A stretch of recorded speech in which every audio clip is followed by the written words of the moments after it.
নমস্কার বন্ধুরা, যোজনা হেল্প বাংলা চ্যানেলের আরও একটি নতুন ভিডিওতে আপনাদের সকলকে স্বাগত জানাই। সরকারি কর্মীদের জন্য রয়েছে বিরাট খুশির খবর। পুজোর আগেই ডিএ বাড়ছে সরকারি কর্মীদের, এই মর্মে নয়া বিজ্ঞপ্তি জারি করল অর্থ দপ্তর। সমস্ত সরকারি কর্মীদের জন্য এই বিজ্ঞপ্তি। তো পুজোর আগে কত শতাংশ বাড়তে পারে ডিএ, বর্ধিত ডিএই বা কবে থেকে কার্যকরী হবে, এই সংক্রান্ত খুঁটিনাটি তথ্য জেনে নিন আজকের এই ভিডিও থেকে। তাই ভিডিওটি স্কিপ না করে প্রথম থেকে শেষ পর্যন্ত দেখুন, আর চ্যানেলে নতুন হলে অবশ্যই চ্যানেলটি সাবস্ক্রাইব করে নেবেন।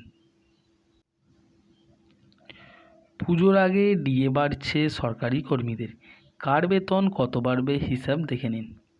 তো চলুন সেই সংক্রান্ত একটু বিস্তারিত জেনে নিই। সরকারি কর্মীদের মহার্ঘ ভাতা অর্থাৎ ডিয়ারনেস অ্যালাওয়েন্স বা ডিএ বৃদ্ধি নিয়ে উৎসবের মরশুমে বড় খবর, যার ফলে এক ধাক্কায় বেতন বাড়তে চলেছে লাখ লাখ সরকারি কর্মচারী ও বিভিন্ন দপ্তরের সরকারি অফিসারদের। বেতন কমিশনের হিসাব বা পে কমিশন স্যালারি হাইকের নিয়ম অনুসারে কোন ক্যাটাগরির কর্মীর কত টাকা বেতন বাড়বে মূল বেতনের সাথে, সেটা হিসেবটি দেখে নিন। পুজোর আগে ফের আর একবার ডিএ ঘোষণা করতে চলেছে কেন্দ্রের অর্থমন্ত্রক ও মানব সম্পদ উন্নয়ন মন্ত্রক, যা লাখ লাখ সরকারি কর্মচারী ও পেনশনভোগীদের জন্য বড় সুখবর হতে চলেছে। প্রত্যেক বছর জানুয়ারি ও জুলাই মাসে মহার্ঘ ভাতা বৃদ্ধির প্রস্তাব আসে, সেই অনুযায়ী মার্চ ও সেপ্টেম্বর মাসে তা কার্যকর হয়। 2024 সালে অক্টোবর মাসে ফের মহার্ঘ ভাতা বৃদ্ধি নিয়ে কেন্দ্রীয় সরকারের তরফ থেকে একটি গুরুত্বপূর্ণ সিদ্ধান্ত নেওয়া হতে পারে। দীপাবলির আগে এই ঘোষণা হলে লক্ষাধিক কর্মচারীর বেতনে উল্লেখযোগ্য বৃদ্ধি আসবে। সূত্রের খবর অনুযায়ী এইবার মহার্ঘ ভাতা 3 থেকে 4% পর্যন্ত বাড়তে পারে। বর্তমানে কর্মচারীরা 50% হারে ডিএ পাচ্ছেন, এবার তা 3 থেকে 4% বৃদ্ধির পর সেটা বেড়ে 53 থেকে 54% উন্নীত হবে।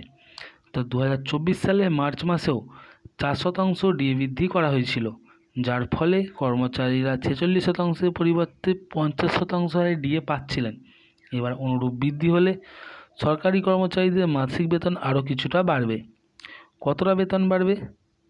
ধরা যাক কোনো সরকারি কর্মীর বেতন 30,000 টাকা। এই ক্ষেত্রে যদি তার মূল বেতন হয় 18,000 টাকা, তাহলে তিনি 50% ডিএ পাবেন 9,000 টাকা। আর 3% ডিএ বৃদ্ধির পর সেই কর্মচারীর বেতন 9,540 টাকা হবে, অর্থাৎ অতিরিক্ত তিনি 540 টাকা পাবেন। আবার 4% হারে বৃদ্ধি হলে তিনি 9,720 টাকা, যা বর্তমানের তুলনায় 720 টাকা তিনি বেশি পাচ্ছেন। এই ডিএ বৃদ্ধি শুধুমাত্র কর্মরত সরকারি কর্মচারীদের জন্যই নয়, পেনশনভোগীদের ক্ষেত্রেও প্রযোজ্য। যাদের ডিআর অর্থাৎ ডিয়ারনেস রিলিফ প্রদান করা হয়, তাদের ডিআর অর্থাৎ মহার্ঘ ভাতা বা পেনশন বৃদ্ধির প্রভাবও পড়বে। এছাড়া যারা শুধুমাত্র বেসিক পে হিসেবে বেতন পেয়ে থাকেন, তাদের জন্য এই বৃদ্ধিটা অনেকটাই সুবিধাজনক হবে। যারা চাকরি করেন না বা সদ্য চাকরি পেয়েছেন, তাদের অনেকেই ডিএ ব্যাপারে জানেন না, ডিআর বৃদ্ধি কেন কিভাবে ঘটে। তো চলুন সেই সংক্রান্ত একটু কিছু জেনে নিই। মহার্ঘ ভাতা বৃদ্ধি মূলত all India consumer price index অর্থাৎ AICPI এর ভিত্তিতে নির্ধারিত হয়। এটি কর্মচারীদের জীবিকার খরচ বৃদ্ধির সঙ্গে সামঞ্জস্য রেখে প্রতি বছর দুবার জানুয়ারি ও জুলাই মাসে পুনর্বিবেচনা করা হয়। তবে সাধারণত এই বৃদ্ধির ঘোষণা মার্চ ও সেপ্টেম্বর মাসে করা হয়। 2024 মার্চে শেষবারের মতো 4% ডিএ বৃদ্ধি করা হয়েছিল। এখন দীপাবলির আগে 3 থেকে 4% ডিএ বৃদ্ধির আশা করা হচ্ছে। সরকারি কর্মচারীরা 2006 সালে নির্ধারিত একটি সূত্র অনুযায়ী তাদের ডিএ ও ডিআর পান। এছাড়াও প্রতি 10 বছর অন্তর বেতন কমিশন গঠন করে এই হার পরিবর্তন করা হয়। তবে কর্মচারীদের দাবি অনুযায়ী 2024 সালে 8ম বেতন কমিশনের গঠনের সম্ভাবনা রয়েছে, যা সরকারি কর্মচারীদের বেতনের কাঠামোকে আরও উন্নত করতে পারে। তবে জানা গেছে 8ম পে কমিশন গঠিত হলেও 2025-এর আগে তা চালু হওয়ার সম্ভাবনা অত্যন্তই কম। এবার রাজ্য সরকারি কর্মচারীদের জন্য ডিএ নিয়ে কী আপডেট রয়েছে। পশ্চিমবঙ্গে রাজ্য সরকারি কর্মচারীরা গত এপ্রিল মাসে ডিএ পেয়েছেন। পুজোর আগে অনেকেই ফের ডিএ বৃদ্ধির আশা করেছিলেন, তবে শেষ খবর পাওয়া পর্যন্ত এই বিষয়ে কোনো সিদ্ধান্ত আসেনি। এমনকি পুজোর আগে সুপ্রিম কোর্টে চলা ডিএ মামলার রায় ঘোষণার ব্যাপারেও কোনো সম্ভাবনা নেই। তাই আপাতত পুজোয় ডিএ নিয়ে কোনো ভালো খবর নেই।